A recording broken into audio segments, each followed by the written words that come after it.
खुलुमबाय जोंनि बर' हारिनि गासिबो रायजो राजाफोरखौ आंनि गोसो गोरबोजों खुलुमनाय थाबाय बे मोनाबिलि समावहाय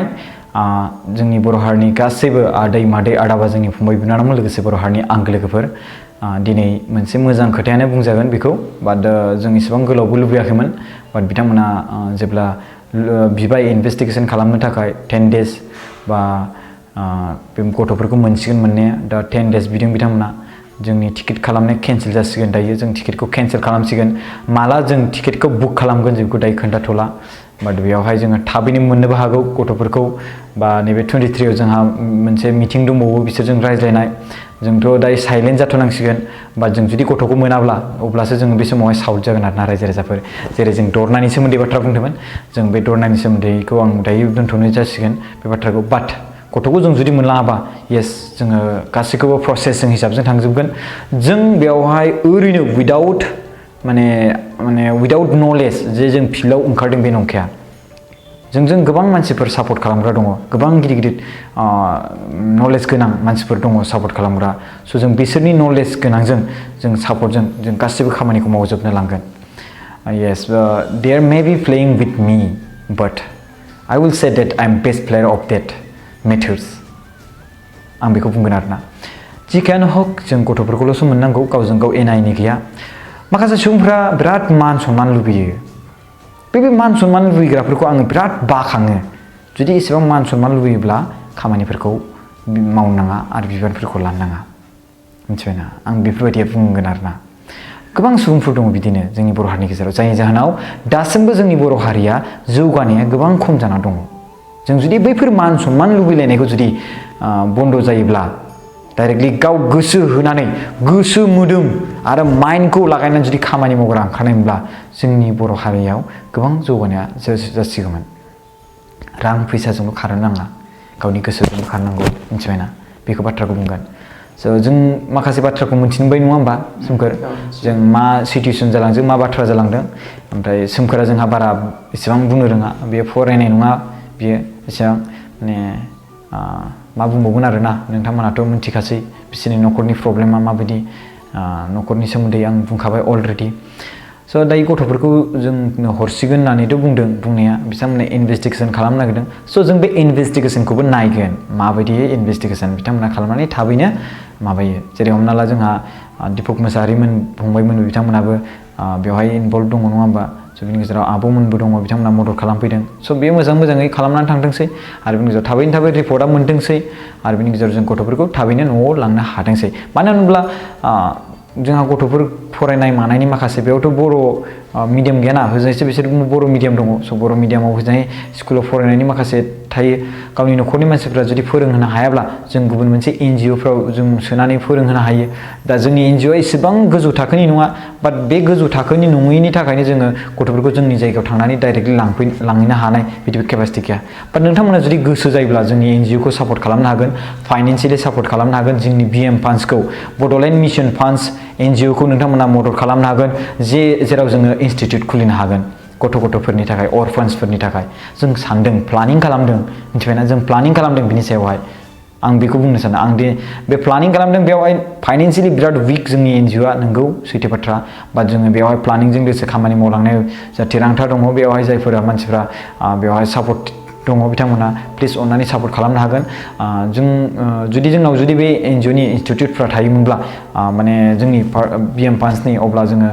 शेल्टार हमबो जों खालामनो थाखाय माने थिरांथा लागोन फिउचाराव बेखौ नोंथांमोना जोंखौ मदद खालामबानो जाबाय आरो जोङो माने जोंनि BTD एरियावनो जा जोंनि बर' हारिनि माखासे सुबुंफ्रा आलाय सिलाय जानानै दंब्ला सोरबा गावनि गथ'फोरखौ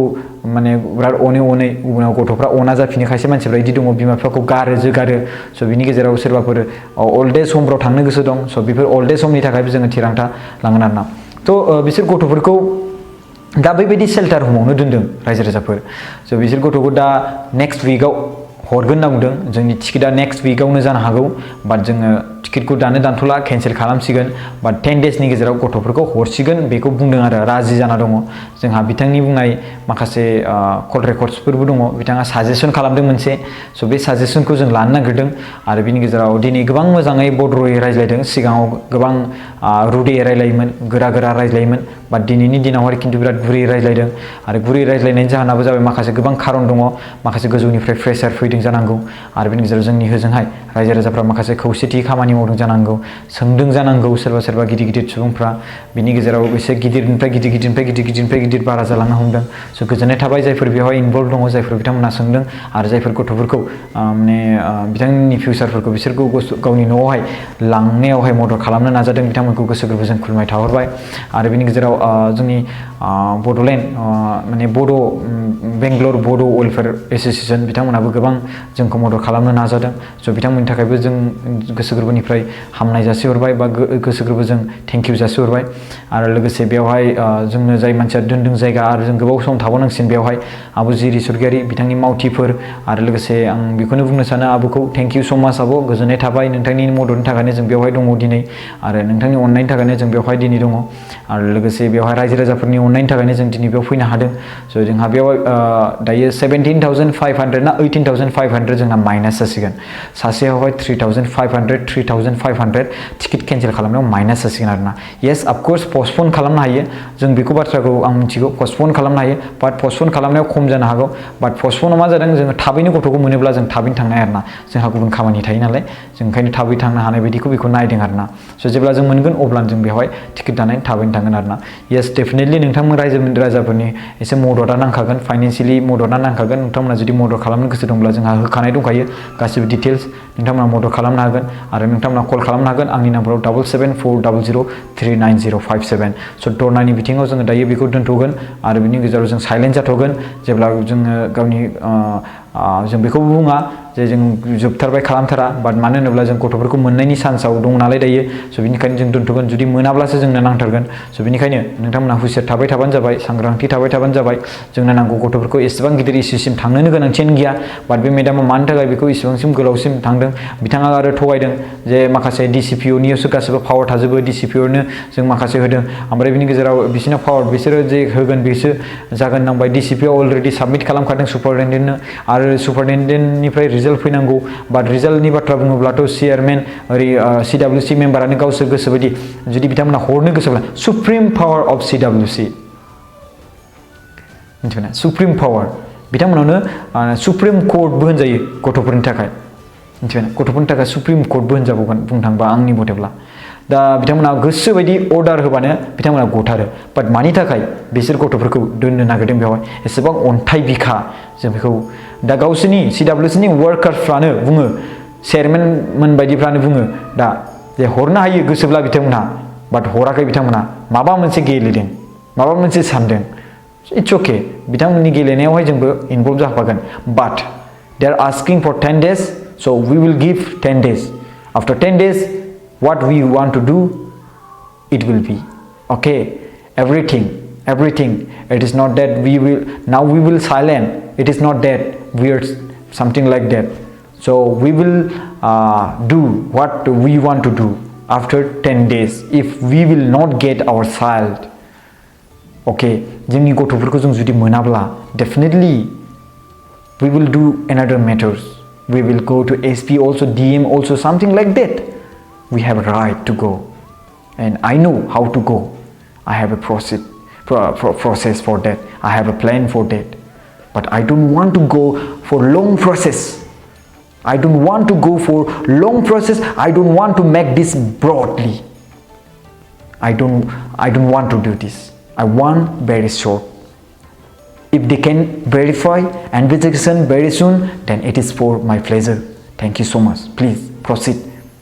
they're saying that about Durga Puja something like that now Durga Puja is festival is nearest बिनि थाखायनो खाथियाव थाबाय दुर्गा फुजाफ्रा बिनि थाखायनो बिथांमोना लेट जागोन something like that माखासे एमप्लयिफ्रा माने ओरैबायदि ससाइटि ओरैबायदि दा PO जों लोगो हमनो थांदोंमोन बाट पिअ'आ 3 daysनि थाखाय लिभिं गुबुन जायगायावबो खामानि मावो बिथांमोना ओरै सरकारि खामानि मावो ओरै खामानि मावो I don't know this what process is there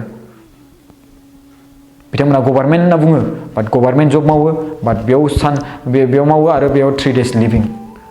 I don't know that process मा प्रसेस खामानि मावो बिथांमोना सुपारिनटेन्डेन्टजों आं रायज्लायनो नागिरदों बाट सुपारिनटेन्डेन्ट मेडामा रायज्लायनो नागिरा बाट Y I don't know this दा जोंहा चिरां काजलगावनि चेयारमेन साराबो बुंहरदों दा बिथांमोना बुंहरनाय मथे बिथांमोना ओरैबायदि 10 माने नेक्स्ट उइकआव आगारगोन स' बिथांखौ माने इनभेस्टिगेसनखौ फुरा खालामनो होदो बिसोरनि मावनाय मथे मावनो होदो स' अके thank you I will give that thank you but we need our child and without our Bodo child we will not return it is my word it is my word it is my word thank you so much खुलुमबाय